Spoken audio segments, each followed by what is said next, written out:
you want me to keep going? Take over. Yeah. Next one, if you like. Can I just ask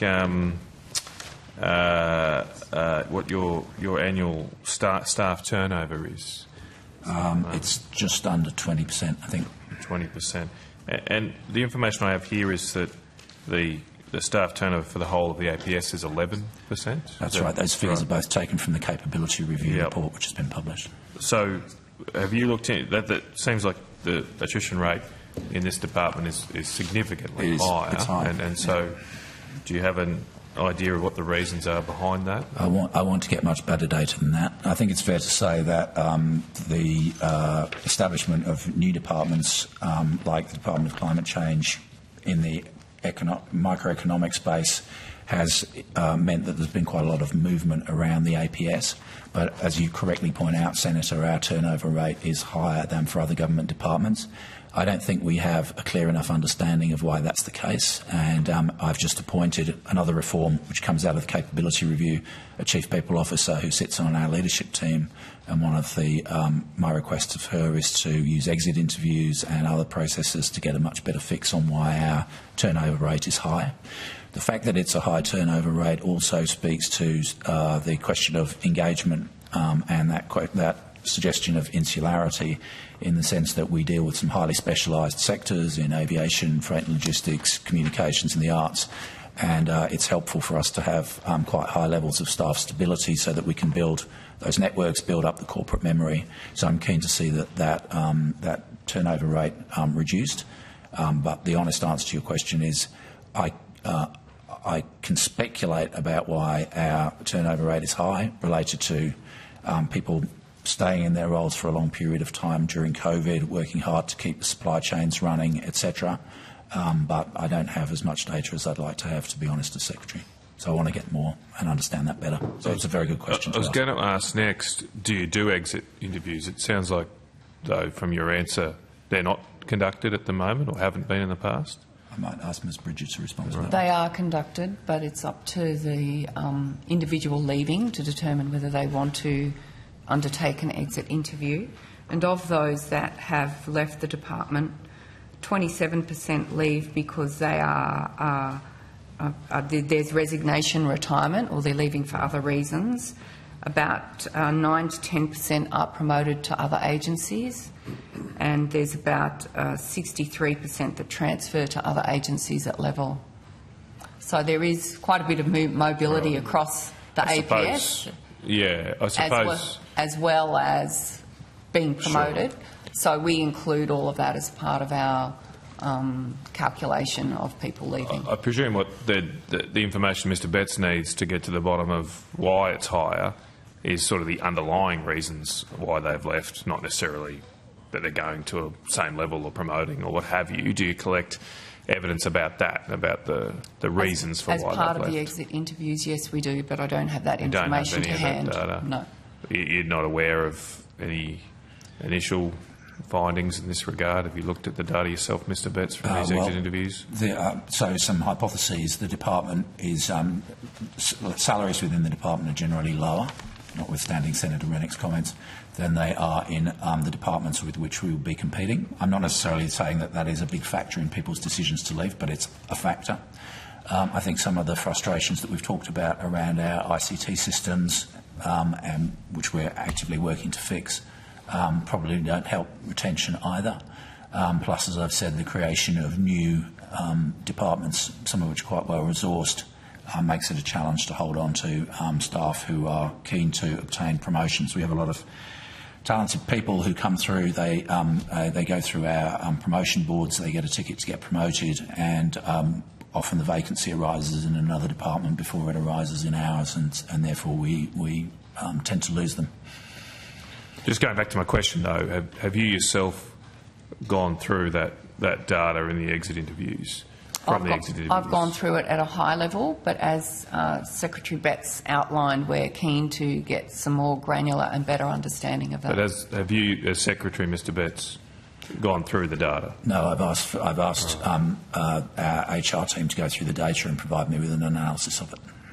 Yeah, it just comes back. This was in the capability review. Is that the first time you realised that the attrition rate was double the APS average, or it's been known for some time? It's the first time I realised that when I read it in the capability review, yes, and my reaction is the same as yours, which is that we need to understand better why that's the case and take whatever steps necessary to respond to that. When's this announced? Sorry, Senator, I do have separations for the past couple of years, so it is not inconsistent. So in 2021, our separation rate was 17.9%, 21-22, 24%, 22-23, 19.6%, and then for year to date, just for the little bit of this year, it's 20.7%. So it's not like there's been some sudden spike. It has been trending that way over years, so it's really important to understand the reason behind it. You might not know, but presumably the APS rate hasn't budged all that much, given it's an average across a lot of people. So you've presumably been significantly higher than the APS average for some time. Have you looked at that? That's part of the work that we're undertaking at the moment and drilling into, and we're actually also trying to get some better comparative data from like agencies as well to understand that as well. But I think your hypothesis is probably right. I mean, is there a reason why it took the capability review, though, before I would have thought you'd be looking at something as important as an attrition rate every year. So the data comes from the department to the capability review. I'm talking about... Yeah, you'd collect the data yourself, wouldn't you? And I'm just wondering... it sounds like you're doing the analysis now in the exit interviews, but why wasn't this highlighted years ago if you've been sitting almost double the APS average? It's been something the department has been working on for quite some time. And what has been done in response? We've looked at our development programs that we have, so with regards to how we recruit staff in, we've made a lot of investment in our training and capability programs because we know that's one of the key things that staff are interested in, developing their capability. There's been a suite of work. The specifics I'd have to come back to you on notice on. But it is not something that's new to the department. Yeah. All right. Okay. Do you collect data on attrition rates across your different divisions within the department? I'm sure we do, but I don't have it here with me today. Would you be able to? You might have taken on notice then, but I want attrition rates for corporate, regions, cities and territories, transport, infrastructure, communications and media, and creative economy and the arts. Sure. Is that okay? Do you collect figures on the total cost of recruitment? Is that a separate budget item? It's not a separate budget item. It's part of our HR function, but I'm sure we could take a look at the figures to see what we could come up with. Just on the cost of recruitment for 22-23. Sure. Are you interested in use of external recruitment firms? Is that what you're principally interested in? Or? No, total costs. Total? Okay. Yeah, including internal costs. Yep. I might put some other questions on notice on that. Okay. Thank you. I just returning to my questions earlier about the census. In 2022, the top two concerns of staff were nepotism and cronyism. And not going to the figures, but are they still the top two concerns of staff around corruption? So that is a subset of the staff who report being aware of corruption. I'd have to check on that. I don't have that figure in my head. I recognise the figures are for November, but they are. Whether they remain broadly the top two concerns of staff, cronyism and nepotism. So the top concerns of staff relate to the fact that the IT functions aren't as good as they should be. We acknowledge that. Within that small subset of the department, people who identify corruption, there is a subset that identify nepotism as being the type of corruption that they're reporting, and often that comes from selection processes, recruitment processes where people feel aggrieved, where they haven't had the opportunity to win a promotion, and that's sometimes understandable. Thank you. For my next line of questioning, I'd just like Ms Rachel Horton and Ms Stephanie Burke at the table as well, please. So we have Rachel here today. Ms Burke is currently undertaking bargaining today. She's our lead on our enterprise bargaining, and that's on today. So we've got Ms Horton. I do have some follow-up on the... So is there anyone else on the witness list that was presented to the committee? Because Ms Burke is here as a witness for today. Oh, So is really? there... Yeah. Okay. Well, I asked. I checked. Are there anybody else on this list that isn't actually here today? I'm not sure. I'm not aware of Someone anyone. out the back, just cross-reference that because that might be useful to know later on. Sure. Well, is Ms French here? Yes. Yes, if she could come to the table too, please. I do have some information about the tabling of annual reports. Yep. So Minister King and all our ministers received the annual report brief on the 26th of the 9th. Minister King was away, so it was formally signed by Minister McBain on the 27th.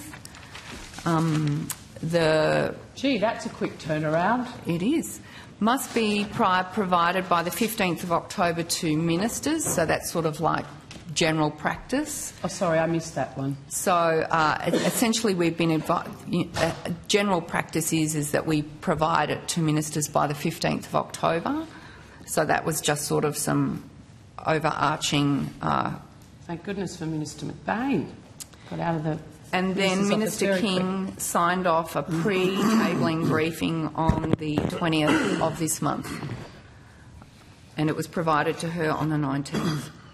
So that the tabling brief was signed... On the 20th, and we Yep. provided to the Minister on the 19th. Yep, and it was Minister King that Correct. signed the tabling brief? Correct. Excellent. Thank you. Thank you. Okay, in answer to question 357, the department said for safety and privacy reasons it's not possible to provide details of the Secretary's diary.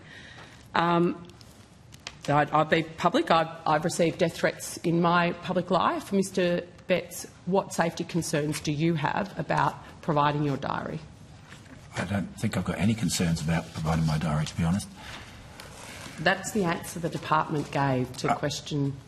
Okay. Well, occasionally I have meetings with people on sensitive staff matters Yep. where it will be appropriate, I guess, to redact any disclosure Yes. of my diary, but I was unaware of that. Maybe that's past practice that secretaries don't disclose their diaries. There's nothing secret that I'm not prepared to discuss other than where highly sensitive staffing matters may be involved. Yeah, 100%. 100%. Okay.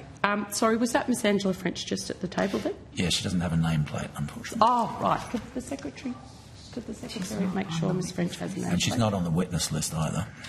No, I asked if she was here, and I would like her at the table, please. So you've never been received... Have you received threats or been followed home from work? No, I've never been followed home from work. I have received a death threat, yeah. Yep. After your questioning of me about my wearing of T-shirts. Are you blaming me for that? No, Okay. but the two were... I'm happy to go death threat for death Chronologically- threat, and in response to whose question mine were... Yep. Okay, They're not good agreed. for either of us.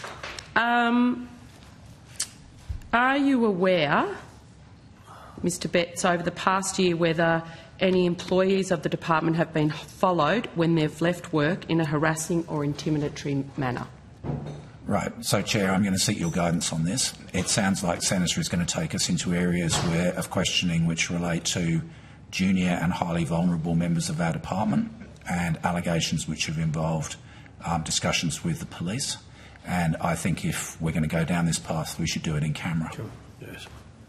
I'll see it to the extent of the questions how far you want to go, Senator McKenzie. I do not want to identify anybody. I'm very sensitive to this But issue. Well, you may well be, but you may be asking questions which reveal to people who may be under investigation or may be potential perpetrators that is the case. So I would urge extreme caution before you go down this path. The Senate, of all places, should be aware of the vulnerability that young women can experience and that these matters need to be handled with extreme care. I might make a Absolutely. suggestion here that we And Mr. cannot Bett, go... any Sorry, suggestion Senator that McKenzie. I, as a senator, I'm would counselling not caution. be- Senator McKenzie, it's all right, just hang on. And I think, firstly, we can't go into camera in estimates, but we can receive a briefing in camera separately to this process. I would be happy to offer that Thank you. if it helps protect my staff. And I'll be very careful in my questioning because I, like Mr Betts, want to protect the victims. Excuse me. So, are you aware over the past year whether anybody has been followed when they left work in a harassing or intimidatory manner?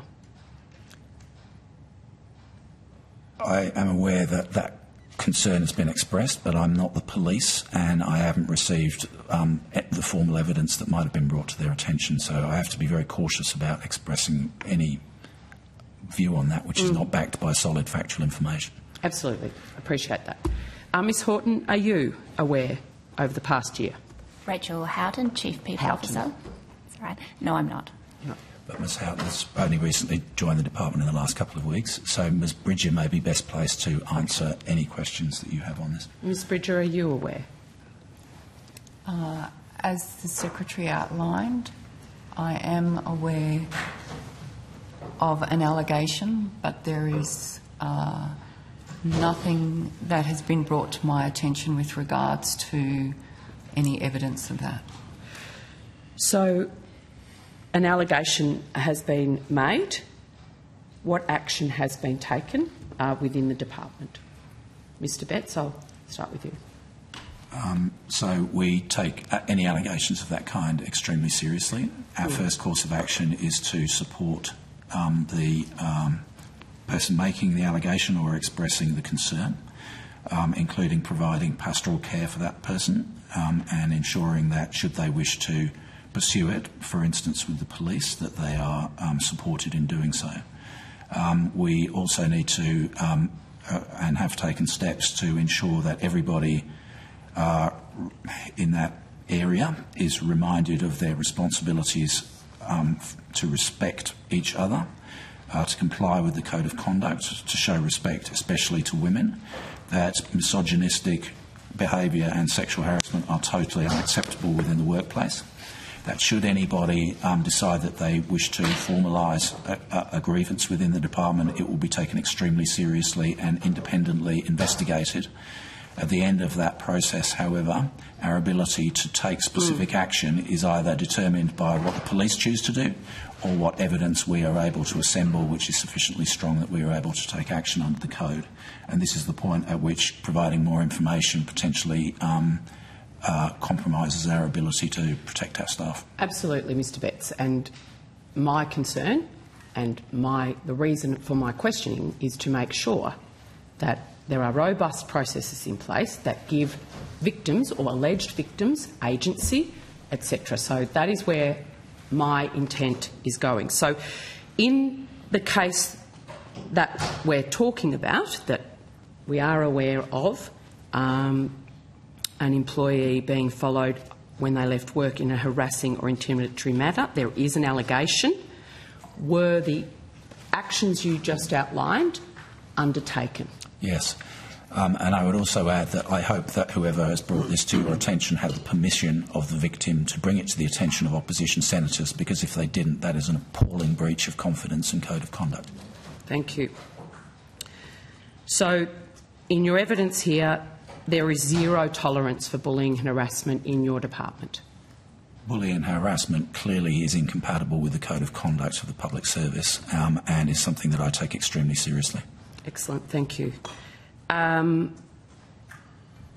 many complaints of harassment have been made by the department employees over the past year?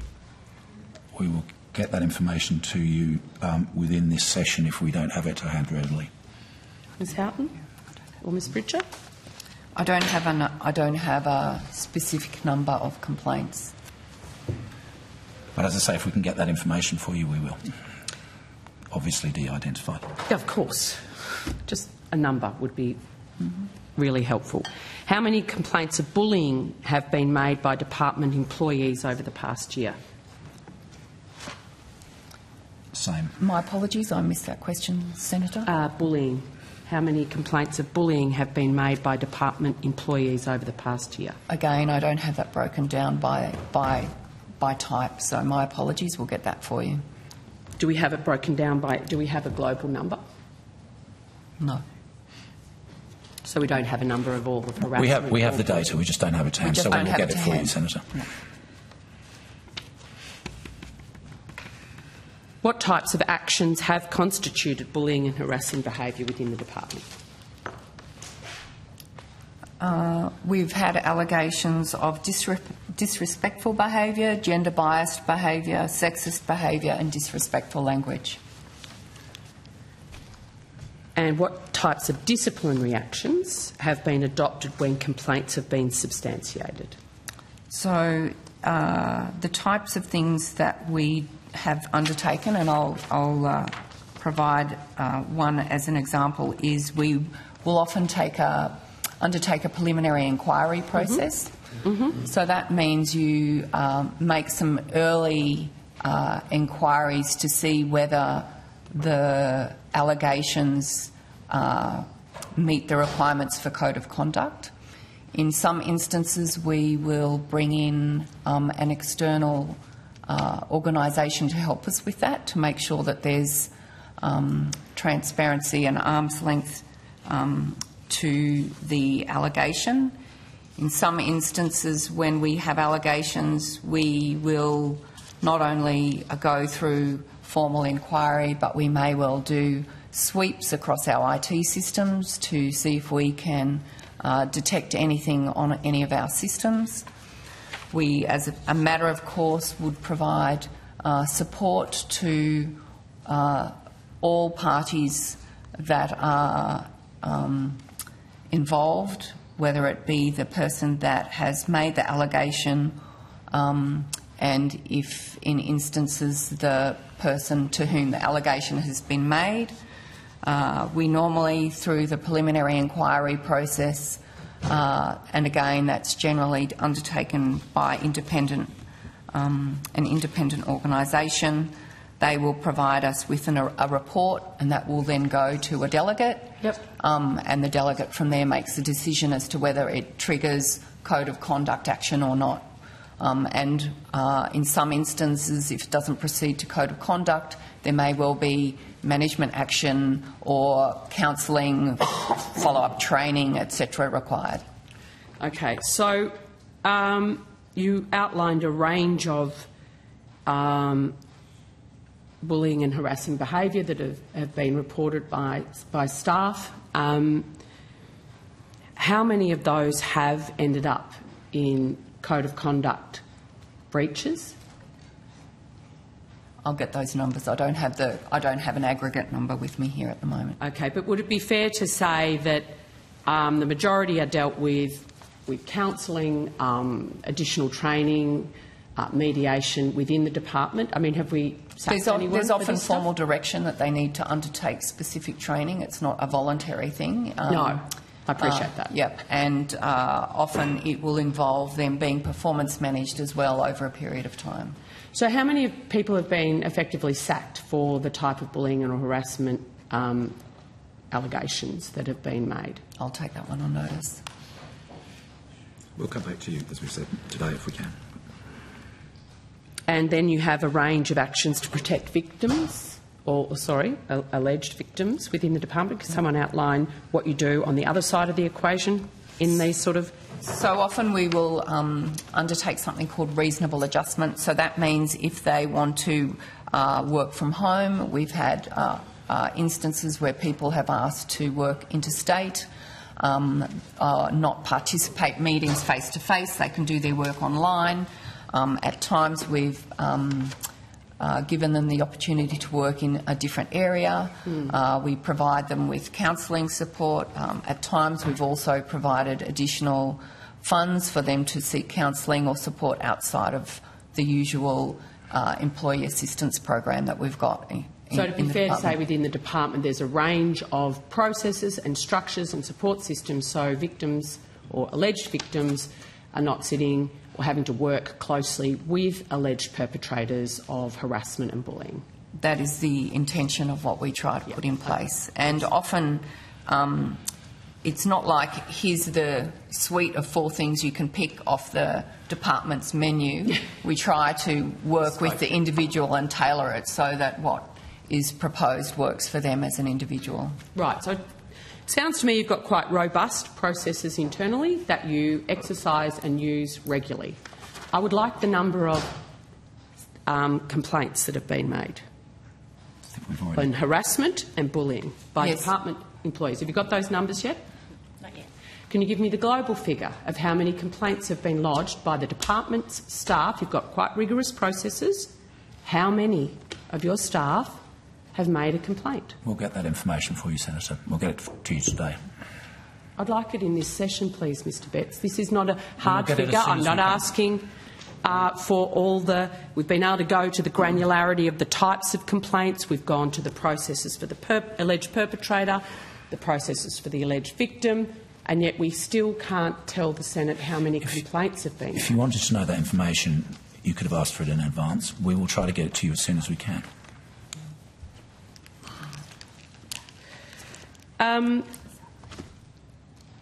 How many staff reported in the census that they'd been subjected to harassment and bullying? We've already gone through the process. Is that going up or down? We've already gone through the process of describing how we're going to release census data. Yes. And you've also shown the courtesy of the trend in other questions. Yeah. So the trend here, is marginally is up. it going up or down? It will be going up from a small base to a small to another small number, but it's not insignificant because it never is. What does... so you aren't able to tell me what the census in 23 says about the rate of staff reporting harassment and bullying that they encountered? Look, Senator, please, we have explained to you that we're going to disclose this information as part of a whole-of-government process on the 29th of November. I've gone beyond that and beyond what I'm permitted to do by the APSC in sharing with you insights into the broad trends. Please don't take advantage of that openness on my part. Well, given I won't get to see you again till next year, what percentage did not report? So we all know the stats around behaviour that happens and the victim's propensity to report or not report. Once the census is released publicly, I would appreciate an understanding, particularly on these matters, from the department. And maybe we could get a briefing on the census data as it relates to harassment and bullying after you publicly release the report. Yes, and maybe in that same briefing we could address the more sensitive aspects of the specific questions you were asking. But I would say that's fine. That the census is an anonymous survey, and there is a distinction which you will understand between what people report in an anonymous survey and what they have the courage to report around specific things that may have happened to them, and both need to be taken extremely seriously. Correct. I'm sure you would agree with that. Absolutely. So, of the number of complaints of bullying and harassment, have you outlined the process the department goes through, and we're talking in generalities now? Have senior executives or senior members of the department gotten to the point where they've had to advise department staff, alleged victims, to go to the police? I would always advise women who feel that they may have been subjected to illegal behaviour or sexual harassment to consider all of their options, including going to the police, yes. Have you had to do that in the last year with any of your staff? Yes. Okay. And Senator, I'd like to just note there that we have made the offer to accompany staff should they choose to go to the police to make a complaint. That's very supportive, because it's not an easy thing to do, recognising that it's still a choice point too. Mm-hmm. How many graduate program employees does the department employ? 35. 35. And is that across all of your... How are they kind of broken up? How many does comms have, or do they operate right across the department? So they have 3 or 4 placements throughout the year, so they could work across any of our groups. Yep. Be it at any arts, time. comms, regional data, and they have the opportunity to put forward where they would like to go. Our respective areas put forward bids for the work that they would like the grads to do, and then there's sort of a matching process that happens. Yes, good. So what sort of mandatory training do grads have to do? Throughout the 12 months that they're a grad, they do a whole lot of training. There's APSC provided training. They also undertake a certificate with University of Canberra, either a mainstream or data focused. So there's a whole suite of training and development that they have to do as part of the University of Canberra certificate. They also have to, do work activities and the like, sometimes relating to their work area or more broadly. So do they have to do training on the Code of Conduct? Yes, they do. When would that be conducted? Is that kind of like, your induction program, the Code of Conduct, how to be a public servant, what are your They do training on expectations of being a public servant and the values of a public servant. I don't think they get taught the specific process for Code of Conduct. And is that part of their induction program, the expectations? Yes. Yep, so that's right at the beginning. Yeah. We have to do mandatory training now, post Respect at Work, which is a good thing. Is there similar types of mandatory? I assume the APS has to conduct, and will have done it earlier than politicians, mandatory training in respectful workplaces. Are there graduate programs required to undertake similar training? I'll just check that, Senator. Just give me a moment.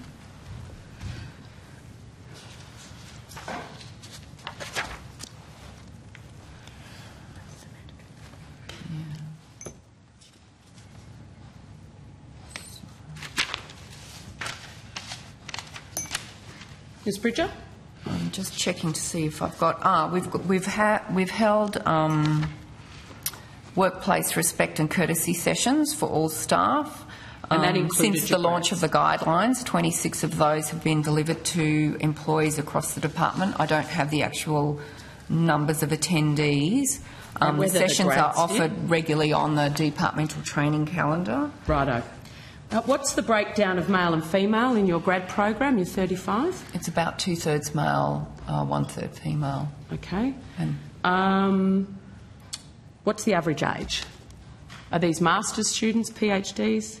They'll all be students that have undertaken some sort of formal university education. Do you have an average age? No, I don't on hand. Are they under 30, typically? I would say largely, yes. Yeah, okay. Does the phrase hotties list mean anything to you, Mr Betts? You're going down this path, aren't you, Senator, which I warned you about. Yes, it does. So this relates to allegations which were made within our graduate program about concerns that some female grads had that certain male members of the graduate cohort had assembled a degrading list of women which assessed them by their so-called hotness, which it's just a disgusting phrase that I hate to have to mention. Confronted with the concerns that had been expressed by our female graduates, I assembled that graduate cohort and, as I've said, reminded everybody of the need for respect in the workplace. We have subsequently undertaken more formal investigations into that. We can go through the process of that, but Ms Bridger has got the detail there. Obviously, there are certain procedural fairness considerations and evidentiary tests that need to be satisfied.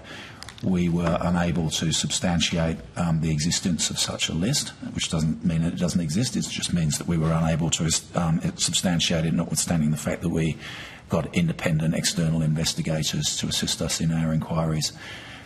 We embarked on a process thereafter, including my having conversations with all of the female graduates without any males in the room to make sure that they were getting all the support that the department could provide, including from me and from my office, as well as our HR function. And I know that we have taken advice from the former Sex Discrimination Commissioner to ensure that the steps that we've taken are the appropriate ones within the bounds of procedural fairness and what the law permits us to do. Thank you, Mr Betts. I mean, that is good to hear, that on hearing that graduates have got a hotties list for their female cohorts who are probably... Allegedly, correct. That the department has acted swiftly on hearing those allegations and appropriately.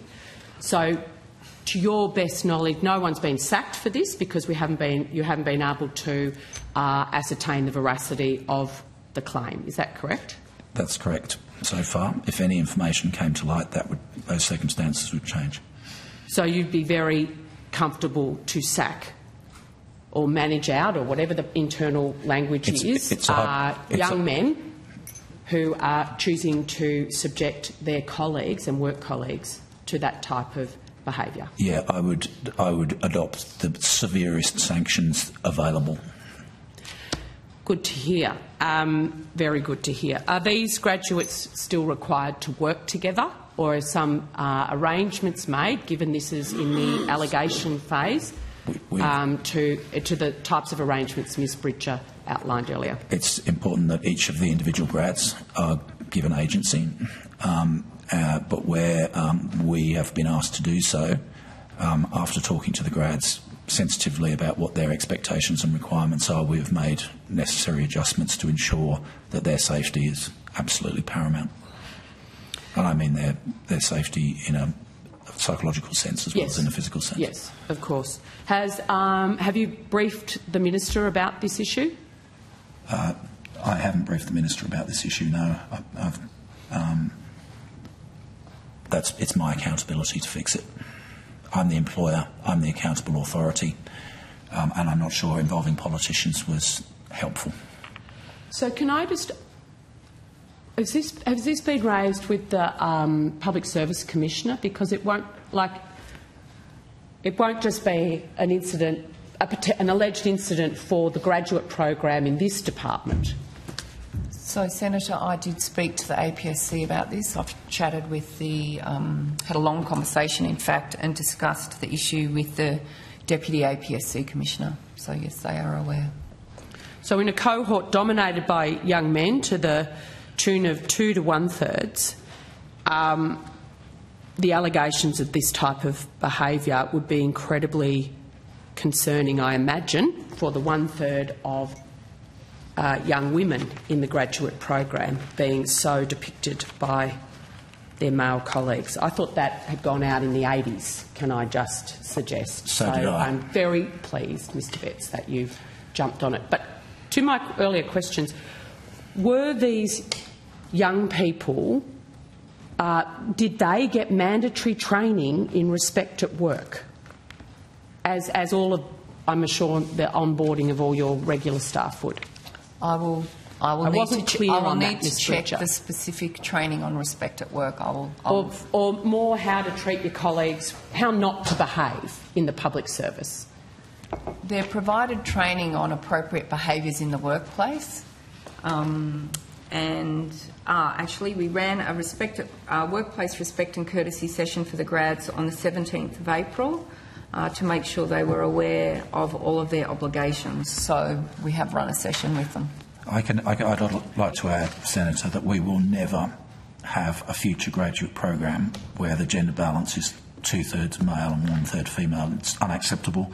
Within a department which is 60% overall and where senior executive service is 52% female, we've learned some lessons from this, and one of those is around having gender balance at all levels and in all cohorts. Thank you. That is good to hear, Mr Betts. I have no further questions. Know why you didn't inform your minister. If I was a minister, I would want to know if there is a cultural problem in my department. Do you know why you decided not to inform the minister of this serious cultural issue? That was my call, and it was a behavioural issue within that cohort. At any given time, we were under investigation. We needed to protect the confidentiality and sensitivity of the staff concerned. And frankly, I'm the employer, not the minister. And as I said, I don't think it's helpful for politicians to get involved in this stuff. But that's my accountability, that I didn't think it was appropriate to involve the minister. So you don't think an elected representative who's responsible for that department should be aware of all the things going on, especially in regard to a cultural issue like that? Absolutely not. I think that there are all kinds of HR issues between the employer and the employee where involving politicians is inappropriate or unhelpful. It's my accountability. Well, I disagree with that. I think that You're entitled to disagree. You're accountable to the minister and the minister's accountable to the people. So that's an interesting point of view, the fact that you think that the elected representative shouldn't be told what's going on in your department. That's it. That's it, is it? Okay. Are we finished at corporate matters? Senator Canavan? Or we hope we might be able to finish by the break. So here we go. Look, I just want to move on to budget processes, and in particular just looking at comparing the final budget outcome to the budget earlier in the year. Actually, between the final budget outcome and the October budget is what I want to compare. Sorry.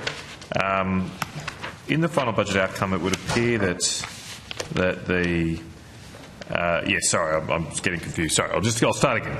So I'm looking at the 2022-23 financial year. So obviously the May budget's not relevant. So I'm comparing the final budget outcome for the 22-23 year to the October budget for that year, for that financial year. And it looks like in that final budget outcome that the allocations towards rail transport have fallen by just over $1 billion. For 22-23, could I confirm that?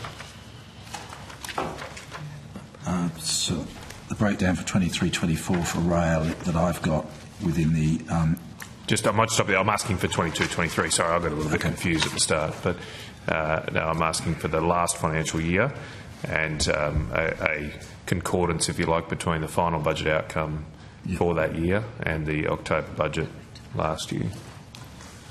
I'm also asking for road transport as well. Yep. Rail and... So while we're sourcing the data for 22-23, which you've quite legitimately asked for, Senator, the figures for 23-24 are $8.24 billion for road and $3.81 billion for rail. The roads figure doesn't include Rosie and roads recovery and that kind of stuff.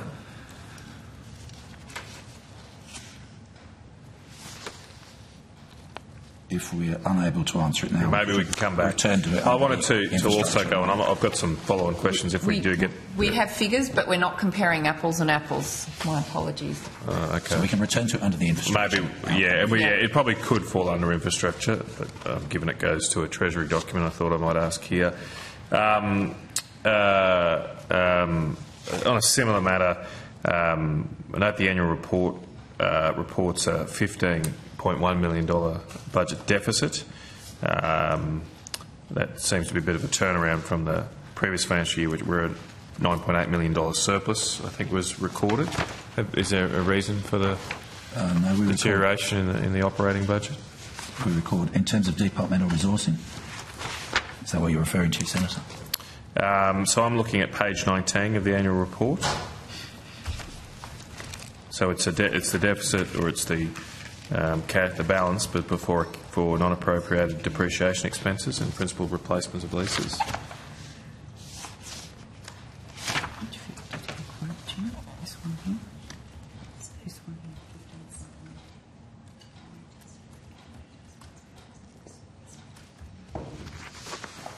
So, Senator, after our accounting adjustments that you make at the end of the year, we ended up with a surplus of 3.1, I believe, for 22-23. Yeah, I was looking at the figure before accounting, as I said, before accounting for non-appropriated depreciations and principal replacements of leases. More of a cash sort of figure, I suppose. I've got... So a deficit of 15.1? 15.1, yeah. And the corresponding figures seem to be 9.1 million surplus. I'm just wondering the reasons for the deterioration.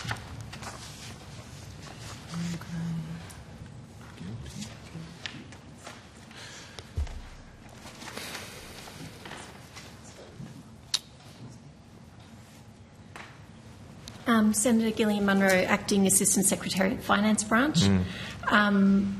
Last year's operating result was affected by a program, we call it PFAS, the polyfluoro. I forgot. Yeah, I know what you mean. I know what PFAS is. I was wondering if there's a different acronym, but I know the colloquial use of PFAS. Yes, so it's a reprofiling of PFAS. Okay. So there was a correction made in terms of it was considered departmental funding in the last financial year. That's been corrected and moved to administered funding, so it does slightly overstate that. Okay, you think that's the principal reason? When we've looked at it, there also seems to be a $26 million increase in employee expenses from the last financial year compared to the year before.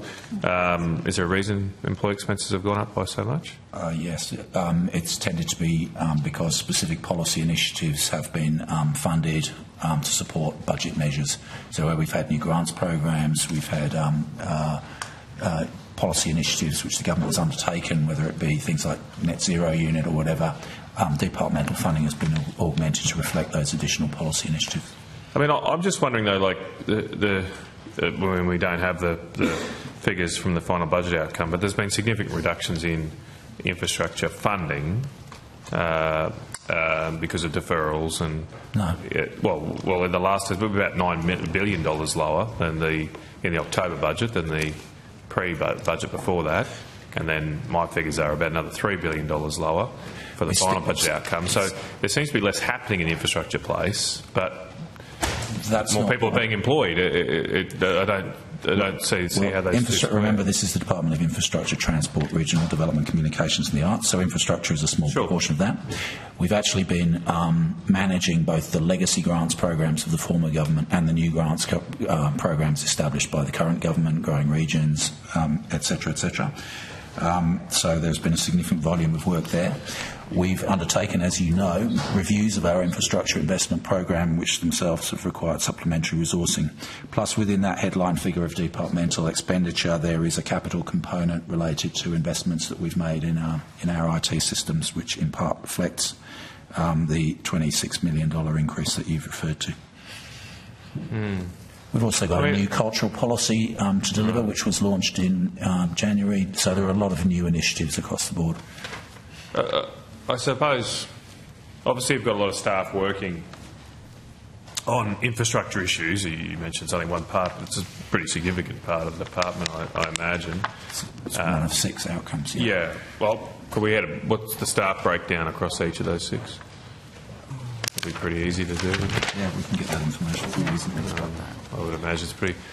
I mean, given there's been this now 160-odd day review, there's been significant reductions in the start of infrastructure projects around the country. I mean, what do those people do in those teams, given that that work's not continuing? Can't they be redeployed to support these other programs rather than employing new staff? So, as I said in my opening remarks, there are 26,098 projects merely within the sub-programs of the infrastructure investment program which were not touched in the course of the IIP review.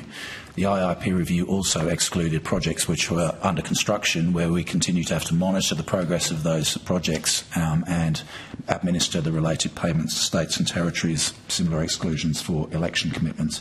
So a subset of the infrastructure investment program has been subject to the review, but the review itself has required resourcing by the department. But those projects were there before the review.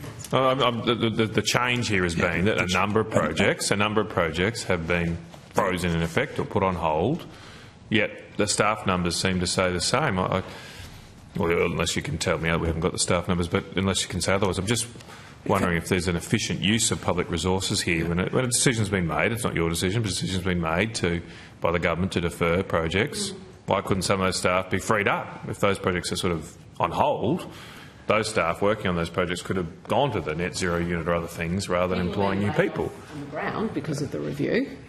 True. In the private sector, they don't have this degree of flexibility, but just back to the public sector here, is this really an efficient use of resources when projects are on hold but people just sit around? Well, people just sit around, you've got to be kidding. As I've said, it's a $120 billion infrastructure public program. service. Yes. Okay. I know you have. Thanks, Mr. Betts. Yeah.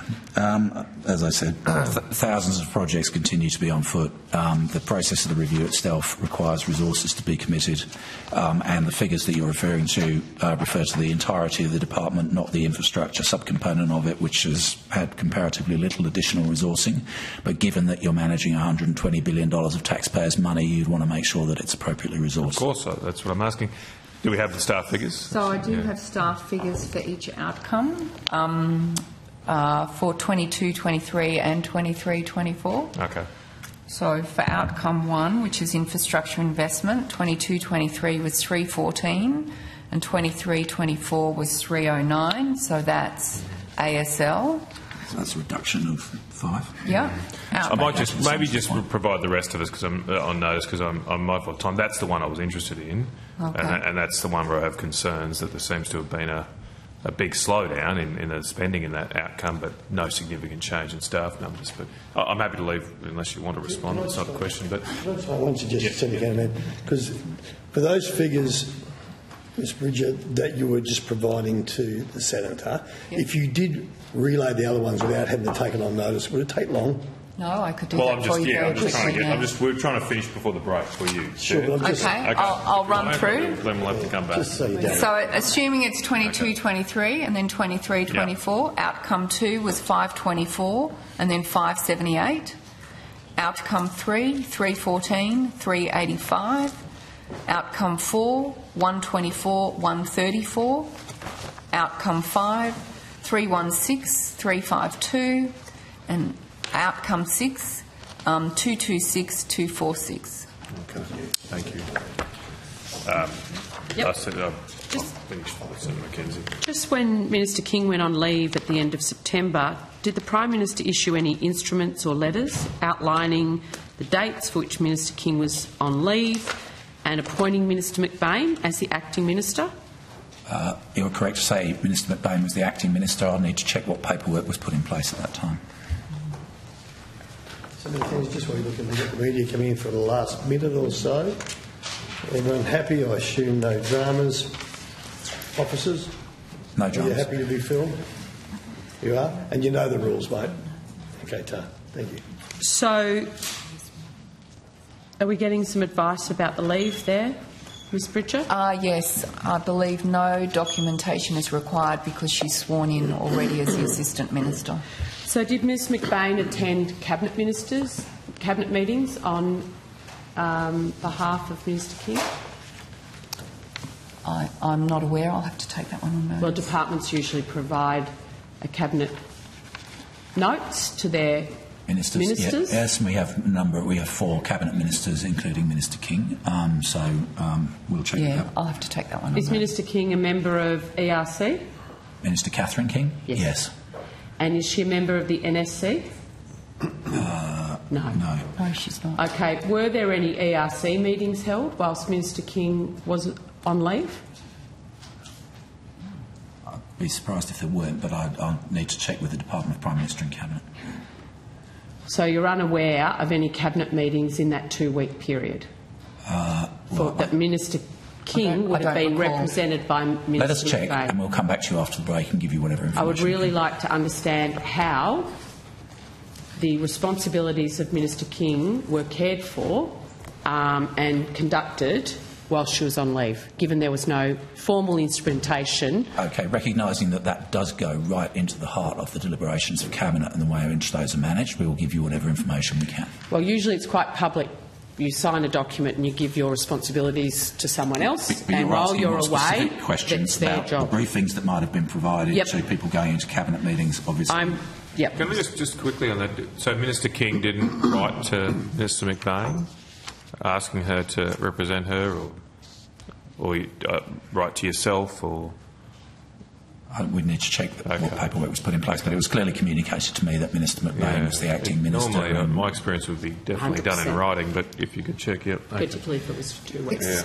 Excuse me, Chair, I also have the separation rate by group. I know that was a question that was asked earlier, if you would like me to provide that now.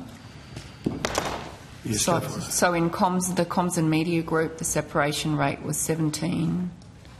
17 within percent. Within corporate, it's 22.9. We've struggled with the establishment of a couple of new departments. Within the creative economy and the arts group, it's 13.7. Within the infrastructure group, it's 21.1. Regional cities and territories, 22.1.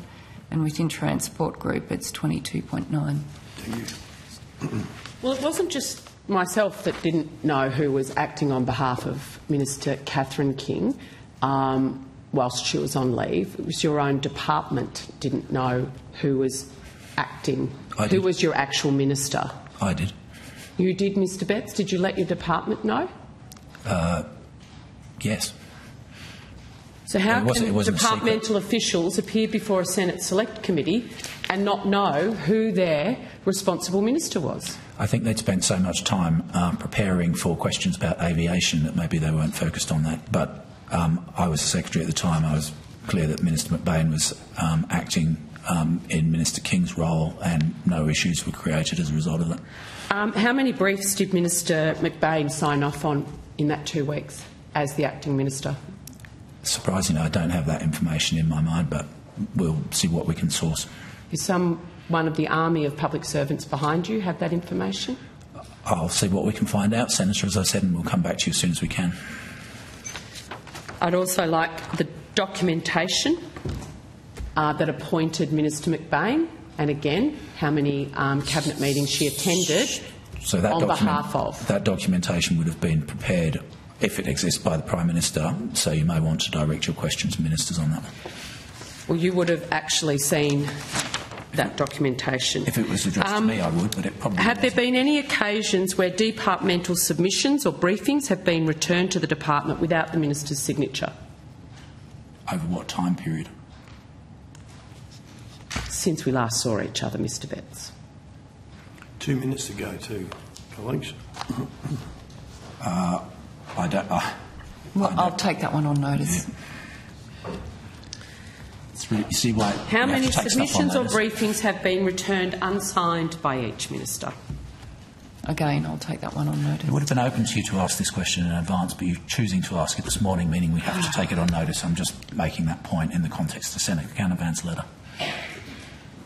Mr Betts, try not to continually butt up against our right, our responsibility to ask the department questions about the conduct and the expenditure of the taxpayers' money. That is simply all we're trying to do, because one of your ministers has a reputation now for delaying decision-making across the board. So when briefs go up, I don't think the public service should be blamed for those delays, because I know they're sending the information up at the right time. I'll speak to Senator Canavan then. It is the minister's inability to make decisions. Corporate hospitality. Can I ask what work does the department attending the Women and Allies lunch at the Universal Postal Union in Switzerland on the 9th of May? I want to know how many departmental officials attended this lunch. That sits within the communications and arts portfolio, and we can answer it in that form. And Senator McKenzie, it is 11 o'clock, so we will come back to you in continuation. Thank you, and we'll suspend till 11:15.